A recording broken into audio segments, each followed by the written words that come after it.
Oui.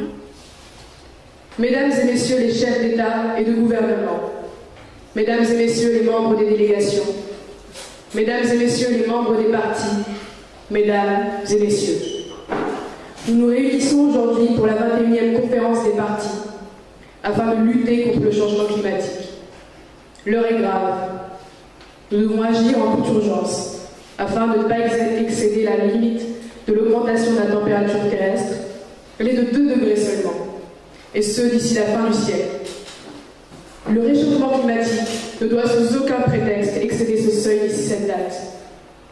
Les scientifiques et les experts de par le globe s'accordent sur l'idée d'une transformation irréversible du paysage terrestre, avec la disparition de nombreuses espèces animales et végétales déjà pensées aujourd'hui, avec la multiplication des catastrophes naturelles dont nous faisons déjà tous les frais aujourd'hui, avec la montée des eaux et la disparition de nombreuses régions.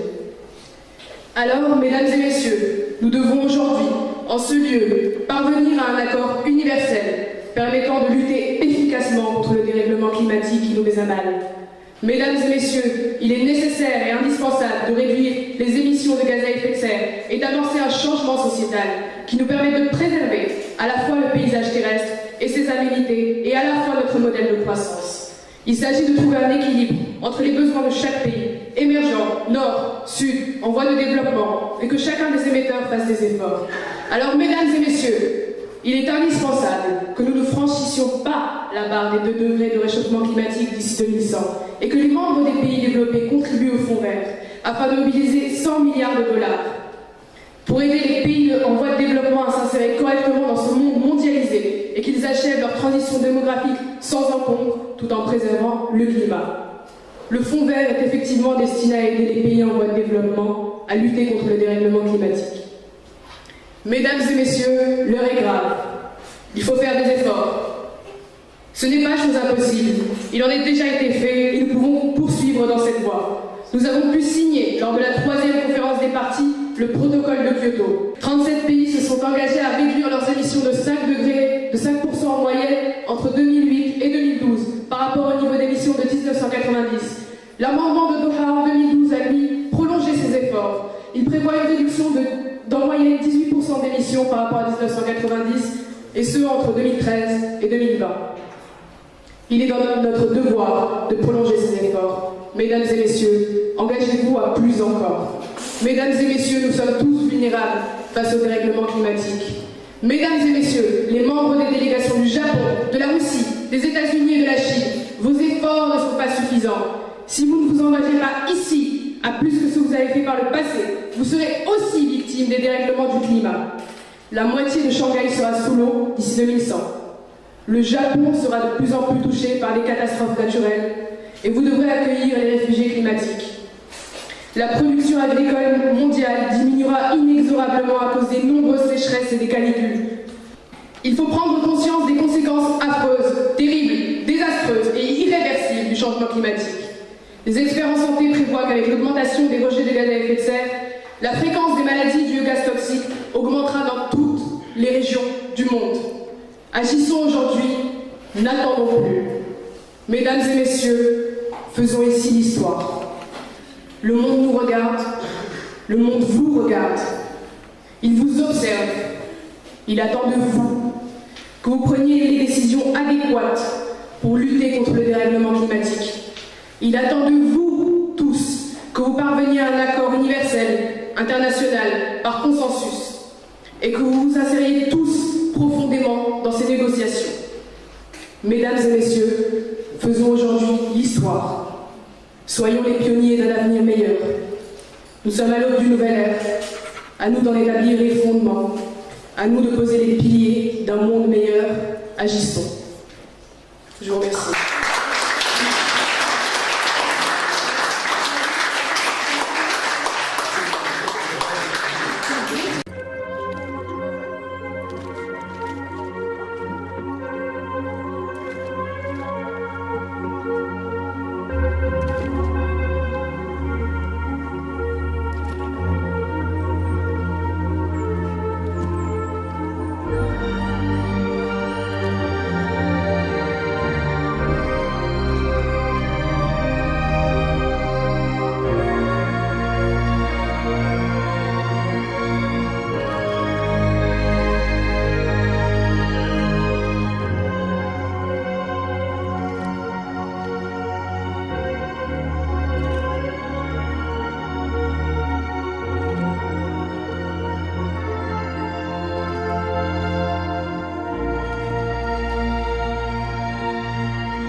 Mesdames et messieurs, nous allons à présent écouter le secrétaire général de la délégation de l'Union européenne.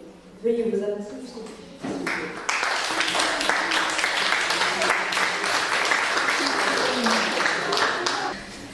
La conférence des Nations Unies sur le climat, qui aura lieu dans quelques jours, est la dernière phase de négociation qui pourra ouvrir sur des solutions à l'échelle planétaire quant au retour à une stabilité climatique. Tout d'abord, il est important de comprendre que depuis que nous nous sommes lancés, nos engagements n'ont pas nui à la croissance économique de nos pays. Croissance et environnement vont de pair. Si les États ne s'engagent pas à réduire d'une manière drastique leurs émissions de gaz à effet de serre d'ici l'horizon 2100, il est certain que le réchauffement climatique entraînera des perturbations majeures sur l'ensemble de la planète. Qu'il s'agisse d'une accélération des catastrophes naturelles, d'une baisse des récoltes ou encore d'une élévation du niveau des océans, de telles transformations auraient un impact gravissime sur les populations les plus vulnérables. D'après la Banque mondiale, si le réchauffement climatique n'est pas maintenu à moins de 2 degrés d'ici la fin de ce siècle, 100 millions de personnes tomberaient dans la pauvreté. La cause de toutes ces répercussions sur la planète, les activités humaines. Oui, nous sommes bel et bien la cause de notre propre perte. Depuis le début de l'ère industrielle, les émissions de gaz à effet de serre ont largement augmenté, sans compter la surutilisation de combustibles fossiles comme le charbon ou le pétrole, qui aujourd'hui sont responsables d'environ 80% des émissions globales de CO2. Il va sans dire que nous sommes la dernière génération à pouvoir agir, puisque nous n'avons ni plan B, ni planète B, comme l'a dit Ban Ki-moon. De cette manière, il est nécessaire pour l'ensemble des pays de s'engager hardiment dans la lutte contre le dérèglement climatique. Bien que la Chine et les États-Unis soient les principaux émetteurs, il est véritablement essentiel que chaque État prenne part aux efforts de dépollution. Pour ce faire, l'Union européenne s'engage à réduire ses émissions de gaz à effet de serre de moins 40% d'ici 2030, en promouvant les énergies renouvelables au détriment des énergies fossiles. L'objectif est d'atteindre une utilisation de 100% des énergies renouvelables en 2100. D'ici 2030, nous nous engageons à atteindre les 25% d'éolien. Cette lutte a cependant déjà commencé. En 2020, l'objectif de l'Union européenne est d'atteindre 20% des énergies renouvelables dans la consommation totale d'énergie. Les pays en retard, comme la Belgique, l'Irlande, la Chypre, Malte et les Pays-Bas, sont dans la nécessité de revoir leur objectif à la hausse. Toutefois, la majeure partie des États de l'Union européenne sont largement en avance, notamment les pays comme la Bulgarie, l'Estonie et la Finlande, qui ont déjà atteint leur objectif, avec plus de 49% pour la Suède. L'Union européenne est déjà bien avancée sur les autres régions du monde.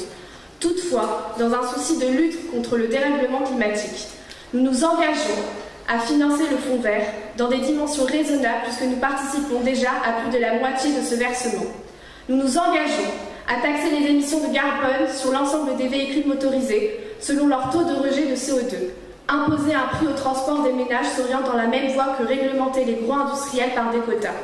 Nous nous engageons à participer à la reforestation des pays en développement, notamment en Amazonie, de manière à aider ces régions émergentes à s'impliquer dans la réduction des émissions de gaz à effet de serre. Par conséquent, ce processus de reforestation conduirait à la création de crédits carbone pour les entreprises si elles décident d'investir dans le programme RE2D+. Enfin, nous nous engageons à promouvoir toutes sortes de politiques incitatives, notamment en termes de méthodes de production et de recyclage. Nous nous engageons à promouvoir le processus de méthanisation, produit d'une méthode plus durable et plus écologique. Le biogaz devrait permettre de garantir l'électricité pour tout, sans détériorer la biodiversité. Indispensable aux vies futures. Oui, nous nous engageons à lutter contre une dégradation de la planète. Nous nous engageons à garantir l'avenir des générations futures dans un souci de préservation de notre planète, car nous sommes la seule et unique génération à pouvoir sauver les suivantes du dérèglement climatique. Toutefois, nous ne pouvons pas nous engager seuls. C'est pourquoi il est indispensable, au sortir des négociations de la COP21, de concevoir une vision partagée pour tous les pays face au climat futur.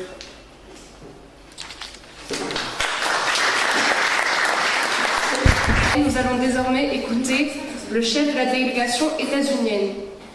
Veuillez vous avancer dans le public.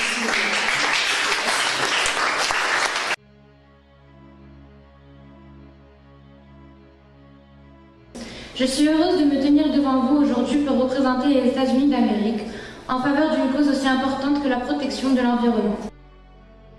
Comme vous le savez sûrement, nous nous sommes engagés en 2014 auprès de la Chine à réduire de 28% nos émissions d'ici 2025 en comparaison avec 2005. Nous souhaitons rappeler qu'aujourd'hui, notre détermination à tenir cet engagement et peut-être même le dépasser.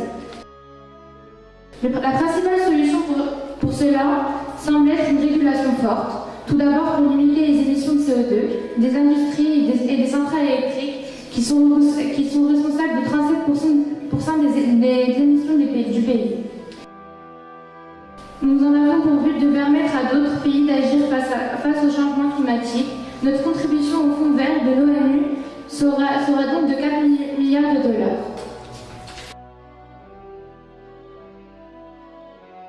Je suis le secrétaire général du bloc Russie, Canada, Australie et Japon et autres pays que nous représentons. Les objectifs se concentrent en grande partie sur la limitation des émanations CO2 par des réglementations strictes à l'échelle micro pour les particuliers et à l'échelle macroéconomique pour les industries et les usines de production, principal émetteur de gaz à effet de serre dans les régions russes, australiennes et japonaises. Le budget par an, en tenant en compte des difficultés du Japon, après les catastrophes de rappelons ayant fortement affaibli la croissance de l'État en 2011, a été décidé par le Japon, l'Australie et le Canada. Il sera établi à 15 milliards de $. La Russie, quant à elle, s'est engagée à supprimer réellement ces décharges de produits radioactifs qui ont été la principale cause de pollution du pays.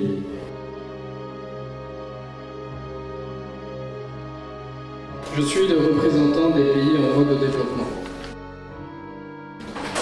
Le Maroc, d'ici 2020, s'engage à augmenter de 42% la production d'énergie renouvelable produite, notamment grâce à son engagement en termes de production d'énergie solaire. Il en sera bientôt un des premiers producteurs mondiaux. D'ici 2030, le Maroc se verra attribuer une obligation de baisser ses émissions de GES de 13% et conditionnellement de 32%. Mais ce qu'il ne faut pas oublier, c'est que l'Afrique est responsable seulement que de 3,3% des émissions mondiales liées à l'énergie. Et notre développement repose essentiellement sur la combustion d'énergie fossile, c'est-à-dire le charbon, le pétrole, etc. Désormais, nous allons écouter le chef de la délégation chinoise.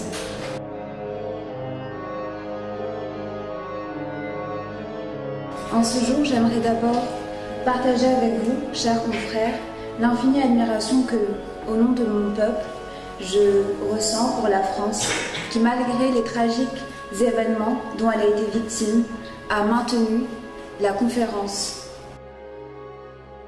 La nature intrinsèque du climat impose un accord international qui suppose que chaque pays amorce un modèle de croissance durable qui repose sur la production d'énergie renouvelable et des contraintes environnementales. Mais il est impossible de demander aux pays les moins avancés en voie de développement de tirer un trait sur les énergies fossiles et de réduire d'une manière considérable leurs émissions de gaz à effet de serre. Ainsi, un des objectifs les plus importants ces prochaines semaines est de se mettre d'accord sur la contribution de chaque pays au Fonds vert, aux 100 milliards de dollars qui doivent être récoltés pour la redistribution aux pays en voie de développement pour la lutte contre le réchauffement climatique. C'est donc bien un accord international qui doit être signé, mais qui ne doit pas oublier de prendre en compte les différences de croissance des pays et les besoins de certains de générer de la croissance pour lutter contre la pauvreté. Les objectifs doivent être adaptés à la situation de chaque pays et respecter les différentes parts de responsabilité au réchauffement de chaque pays. Pour cela, nous pensons qu'il faudrait instaurer des institutions qui veillent aux avancées respectives des pays dans leurs objectifs afin de nous assurer réellement que d'ici 2100, nous réussirons. Nous avons aussi créé une centaine de centres de formation pour l'adaptation et l'atténuation des pays et des économies au réchauffement climatique. Ces centres enseignent des techniques d'énergie propre et d'agriculture intelligente.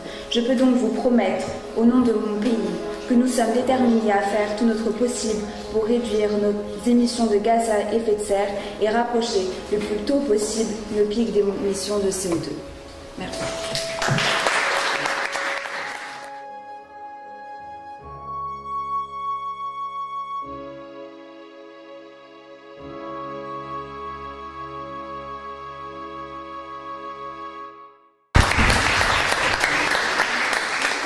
Merci beaucoup à la délégation du Chine. Veuillez à présent écouter le secrétaire général de l'Inde. Mesdames et messieurs les chefs d'État et de gouvernement, mesdames et messieurs les représentantes et représentants des partis, mesdames et messieurs, la conférence de Paris est un point de départ très important pour tous.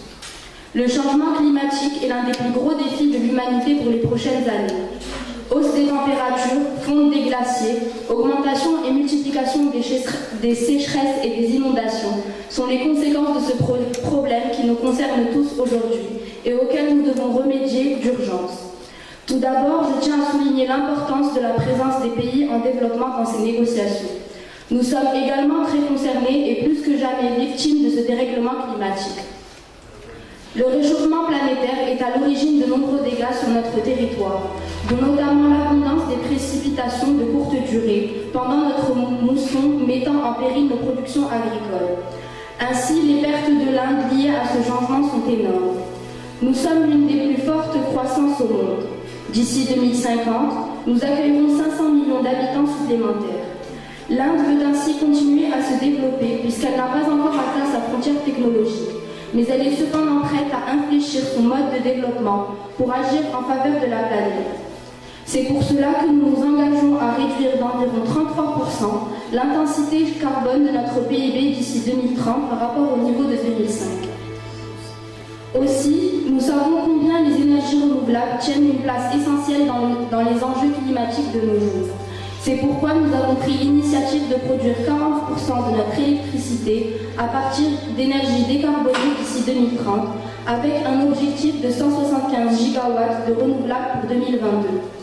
Notons que depuis 2002, nous avons multiplié par 6 la production totale d'électricité des énergies renouvelables, aujourd'hui de 13%. Un fonds d'adaptation national pour le changement climatique a été également mis en place par notre gouvernement avec un financement d'environ 18 millions de dollars. Ce fonds a pour but notamment de financer notre nouveau projet en panneaux solaires afin de faire passer les capacités actuelles de 3 gigawatts à 100 gigawatts d'ici 2022, soit un quart environ de la puissance totale estimée à cet horizon. Ces nouvelles infrastructures permettraient aux 300 millions de personnes encore privées d'électricité d'y avoir accès librement. Nous sommes conscients que notre dépendance au carbone constitue un problème en ce qui concerne nos enjeux climatiques. C'est pour cette raison que nous avons comme projet de réduire nos centrales au charbon néfastes pour le climat et pour la santé de nos populations locales, bien au fait qu'elles sont la source d'énergie la plus émettrice de gaz à effet de serre. En définitive, nous devons réussir à obtenir un accord certes ambitieux, mais également juste en ce qui concerne le climat. Sachez, mesdames et messieurs, que notre délégation est prête à tout pour parvenir à un terrain d'entente et faire des efforts pour le bien de notre environnement, dans le but d'atteindre l'un de nos objectifs communs, maintenir le réchauffement climatique mondial en deçà de 2 degrés. Merci.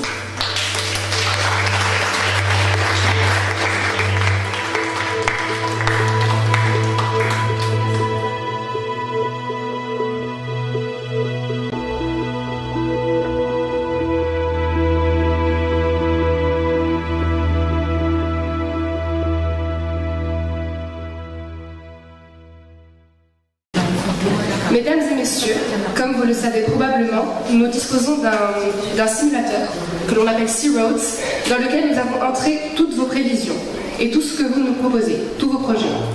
Alors comme vous pouvez le voir, l'objectif que nous voulons atteindre en 2100 sera déjà atteint dans les environs de 2050. Je vous propose donc de proposer des prévisions et des projets de restauration et de réhabilitation en termes d'environnement plus profonds. parce que je vous invite désormais pendant les négociations à trouver des solutions un peu plus poussées, parce que comme vous le voyez bien, ce n'est pas suffisant. Faites un peu plus d'efforts. Nous sommes ici pour cela. Nous sommes ici pour trouver une solution d'ici 2100. Alors je vous prie, s'il vous plaît, lors de ces négociations, de faire de donner un peu plus de marge. Et aussi, en ce qui concerne le fonds vert, nous sommes uniquement à 39,3 milliards de dollars par an. Et c'est insuffisant. Pour aider et venir en aide aux pays en développement, ce n'est pas possible. Donc encore, je souhaite souligner ce point, qui est celui du fonds vert. Je vous prie de trouver une autre solution pour contribuer d'une manière plus poussée. Donc les négociations sont désormais ouvertes.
Mesdames et messieurs, c'est avec une grande déception que nous devons vous annoncer un amendement concernant le fonds vert.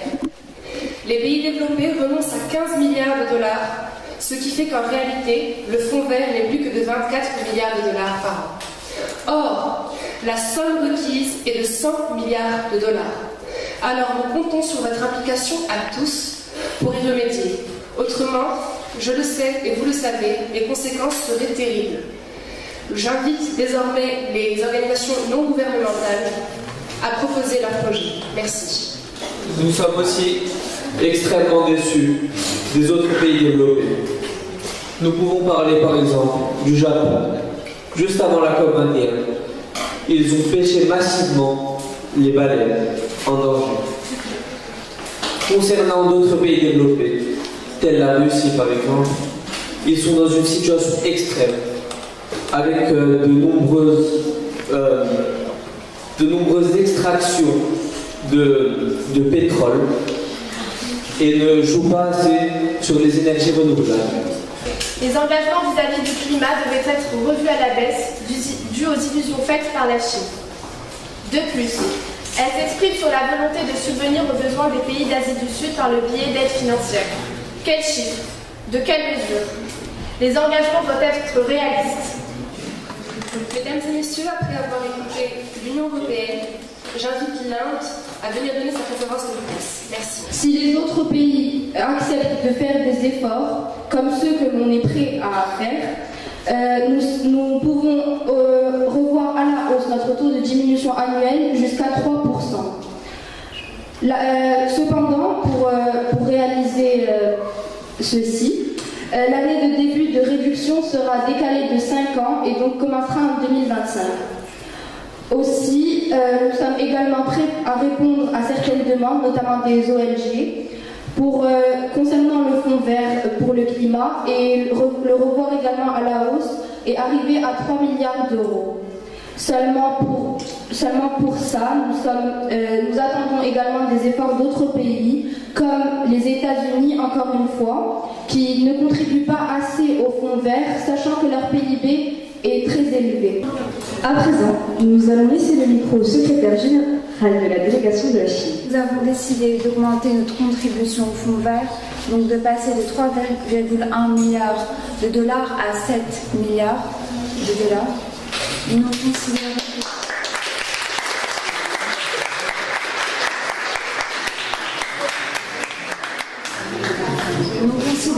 qu'en tant que premier pollueur du monde, nous avons un devoir à remplir et pour cela, nous passons à 7 milliards.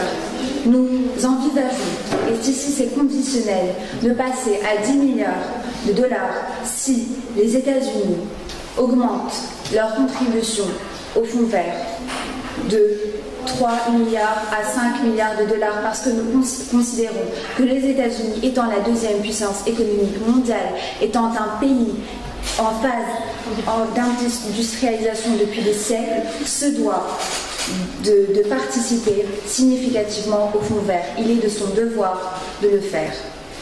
Voilà. Une dernière chose, la Chine est prête, nous ferons notre possible d'avancer le pic d'émissions de CO2. Il est normalement estimé en 2030, mais nous ferons notre possible pour l'avancer le plus vite possible. Mesdames et messieurs, félicitez la Chine ainsi que l'Inde pour ses efforts. Nous allons donc augmenter notre investissement au fonds vert à 20 milliards de dollars. J'invite les autres pays développés à se présenter au pupitre, s'il vous plaît. Mesdames et messieurs des délégations, après les propositions largement insuffisantes de l'Inde, de la Chine et des États-Unis, qui m'ont proposé par exemple pour les États-Unis que 7 milliards de dollars alors que c'est le pays le plus développé et le plus pollueur et l'un des plus pollueurs du monde. La Chine qui n'a proposé que 7 milliards alors que ça reste le pays le plus pollueur du monde. Et nous avons pris une décision au nom de toute notre délégation que si ces trois délégations n'acceptaient pas de remonter leur proposition pour le fonds vert, de largement remonter leur proposition pour le fonds vert, nous quittons la conférence.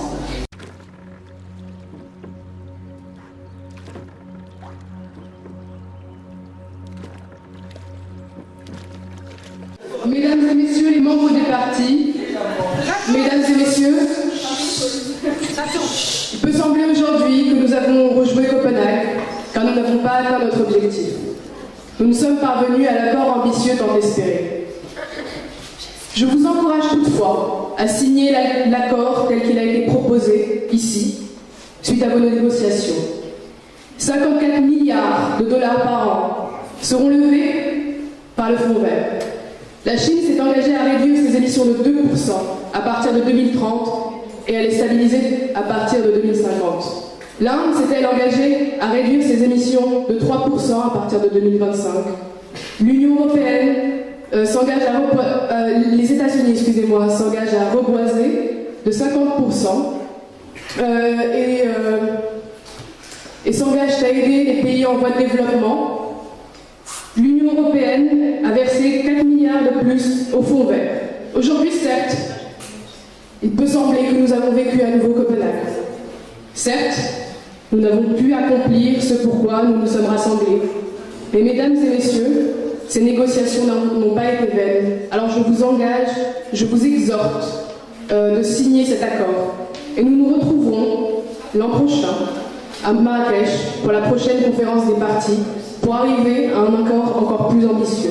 Un accord qui permettra la préservation du climat, qui permettra un modèle de croissance viable, soutenable et qui nous permettra à tous, enfin, de faire l'histoire. Je vous remercie.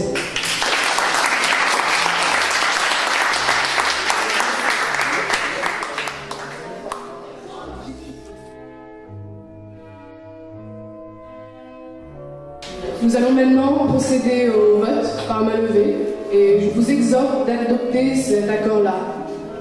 Donc, ceux qui sont pour cet accord-là, pour la signature de cet accord, levez la main. Levez vos pancartes, excusez-moi.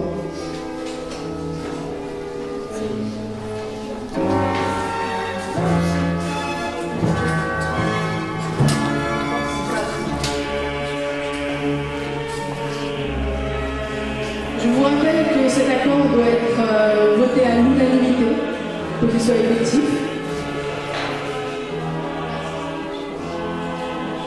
Bien, nous avons en effet, je vais comprendre.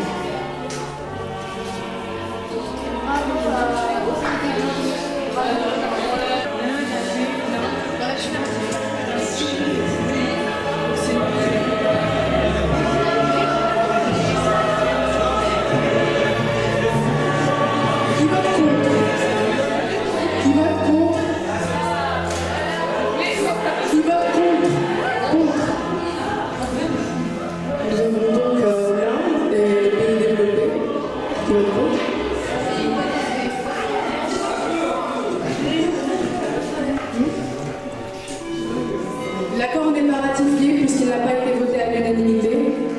Je vous donne rendez-vous l'an prochain pour la COP 22 à Marrakech. Merci beaucoup.